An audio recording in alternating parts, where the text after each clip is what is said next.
So ಈ ಪವಿತ್ರ ಕಿರಣಗಳು ಬಿದ್ದ ಶಿವಲಿಂಗವನ್ನು ದರ್ಶನ ಮಾಡೋದ್ರಿಂದ ಸೊ ಯಾವುದೇ ಚರ್ಮ ರೋಗ ಇರ್ಬೋದು, ದೃಷ್ಟಿದೋಷ ಇರ್ಬೋದು, ನಿವಾರಣೆ ಆಗುತ್ತೆ ಅಂತಾರೆ, ಹೌದಾ?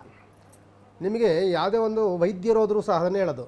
ಒಂದು ಮಕ್ಕಳು ಹುಟ್ಟಿದ್ದಾರೆ ಅಂತಂದರೆ ಸಾಯಂಕಾಲ ಸಮಯದಲ್ಲಿ ಸೂರ್ಯನಿಗೆ ಮಗುವನ್ನು ಇಟ್ಕೊಳ್ಳಿ, ಬೆಳಗ್ಗೆ ಎದ್ದ ತಕ್ಷಣವೇ 9 ಗಂಟೆ ಕಾಲದವರೆಗೂ ಸಹ ಎಳೆ ಬಿಸಿಲು ಅಂತ ಹೇಳ್ತಿರ್ತೀವಿ.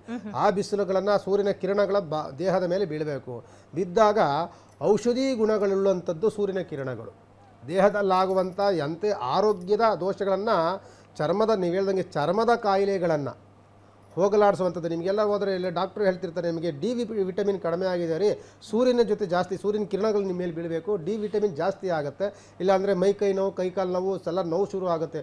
ಯಾಕೆಂದರೆ ಸೂರ್ಯನ ಕಿರಣಗಳು ಬೀಳಲ್ಲಂದರೆ ಮನುಷ್ಯ ಅಲ್ಲ, ಒಂದು ಸಸ್ಯವೂ ಸಹ ವೃದ್ಧಿ ಆಗೋದಿಲ್ಲ, ಒಂದು ಗಿಡ ಮರವೂ ಸಹ ವೃದ್ಧಿ ಆಗೋದಿಲ್ಲ.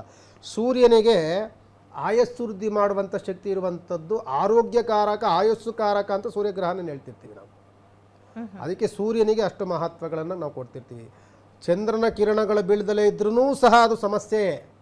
ನಿಮಗೆ ರಾತ್ರಿ ಕಾಲದಲ್ಲಿ ಇಬ್ಬನಿ ಎಂಬ ಕಿರಣಗಳು ಬೀಳಲಿ ಅಂತಂದರೆ ಅದು ಸಹ ಆರೋಗ್ಯ ತೊಂದರೆ. ಆದರೆ ಆರೋಗ್ಯದ ಅಭಿವೃದ್ಧಿಯನ್ನು ಮಾಡುವಂಥವನು ಸೂರ್ಯನ ಕಿರಣಗಳು.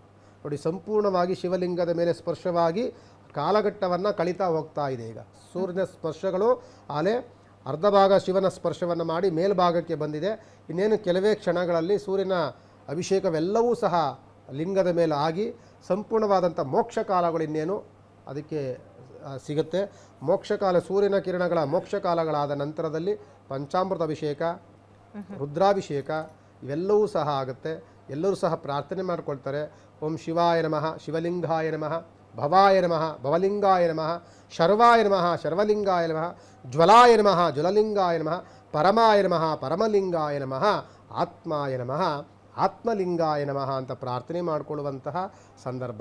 ಆಗಲೇ ನಮ್ಮ ಮಂಜುನಾಥ್ ಸ್ನೇಹಿತರು ಒಂದು ಸಣ್ಣದಾದ ಒಂದು ಕಥೆಯನ್ನು ಹೇಳಿದ್ರು. ನೀವು ಶಿವನ ಸ್ಪರ್ಶವಾದಂತಹ ಕಾಲಗಳು, ಆತ್ಮಲಿಂಗವನ್ನು ತೆಗೆದುಕೊಂಡು ಬಂದಂತಹ ರಾವಣ ಗೋಕರ್ಣ ಕ್ಷೇತ್ರ, ಈಗ ಪವಿತ್ರವಾದಂಥ ಕ್ಷೇತ್ರವಾಗಿರುವಂಥದ್ದು ಗೋಕರ್ಣ ಕ್ಷೇತ್ರ ಈಗದು.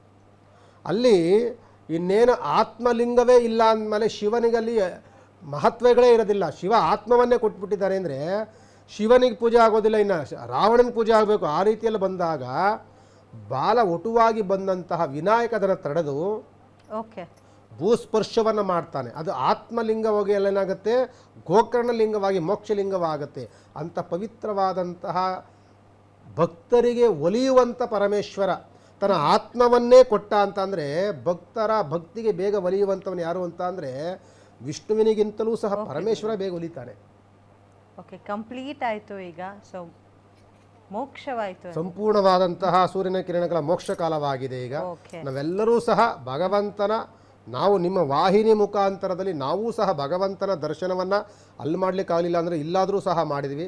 ನಾವು ಸಹ ಹೇಳ್ತೀವಿ, ಈ ವಾಹಿನಿಯ ಮುಖಾಂತರದಲ್ಲಿ ಇಡೀ ಕರ್ನಾಟಕದಾದ್ಯಂತ ಜನಗಳಿಗೆ, ವಿಶ್ವದಾದ್ಯಂತ ಈ ಟಿ ವಿಯನ್ನು ನೋಡ್ತಿರುವಂಥ, ಗ್ಯಾರಂಟಿ ನ್ಯೂಸ್ ನೋಡ್ತಿರುವಂಥ ಪ್ರತಿಯೊಬ್ಬ ವೀಕ್ಷಕರಿಗೂ ಸಹ ಆರೋಗ್ಯ ಅಭಿವೃದ್ಧಿಯಾಗಲಿ, ಆಯಸ್ಸು ಅಭಿವೃದ್ಧಿಯಾಗಲಿ,